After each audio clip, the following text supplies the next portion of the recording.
The puppy ran down the street with a severed human finger in its mouth. When it saw the police car, it jumped right on top of it. The police were startled. He looks like he's trying to tell us something. After seeing the severed finger, the police car followed the puppy to a yard. There was a large dog cage in the yard. Along with a dozen or so dogs, there was also a dirty boy lying on the ground. The severed finger belonged to him, judging from his clothing and long hair.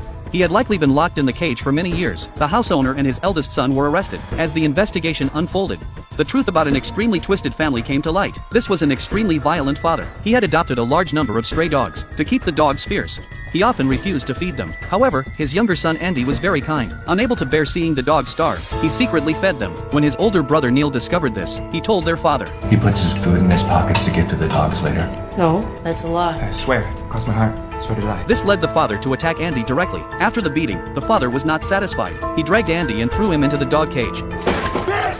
This is your family now! The mother helplessly watched all this. Finally, she could no longer bear it, and decided to leave the family. Before leaving, she brought Andy a can of food, and instructed him to bury it well, so that the two demons wouldn't discover it. It turned out that the mother was pregnant. To avoid the next child continuing such a life, she had no choice but to leave home. In the days that followed, Andy lived and ate with the dogs. He found a magazine in the clutter of the dog cage. Andy learned about the outside world from the book. Neil blamed Andy for his mother's departure. He hung a banner for him, telling him to repent in the name of God. But from Andy's perspective, the banner, which was covered and flipped, had become Dog Man or the Dog God. Andy smiled. He seemed to have found his ideal. That day, a young life arrived in the dog kennel, but the cunning Neil witnessed the scene. Andy pleaded desperately, but he still told his father. His father appeared with a hunting rifle. Andy stepped forward to stop him. He roared at his father like a wild beast. The dogs also sensed his anger. They barked furiously at the devil in front of them. In his anger, the father pulled the trigger. The bullet hit Andy. Only then did the father come to his senses. He wanted to go in to check, but Neil stopped him, and said he would handle the rest. But his solution was merely a handkerchief, leaving Andy to fend for himself. The bullet severed one of Andy's fingers, and left his leg numb. His last hope for this family was shattered by that gunshot. He placed the severed finger in a pocket, and found a magazine with a police car on it. He signaled to the dog to carry the severed finger and seek help from the police. Surprisingly, the dog actually succeeded. Later, his father committed suicide out of guilt, and Neil was sent to prison. Although Andy regained his freedom, the shrapnel had come close to his spine. The doctors dared not remove it, so he was left permanently disabled. The doctors fitted him with a leg brace to allow him to walk in emergencies. Years later, Neil was released from prison, but as soon as he stepped out, the dog that had been waiting for him pounced.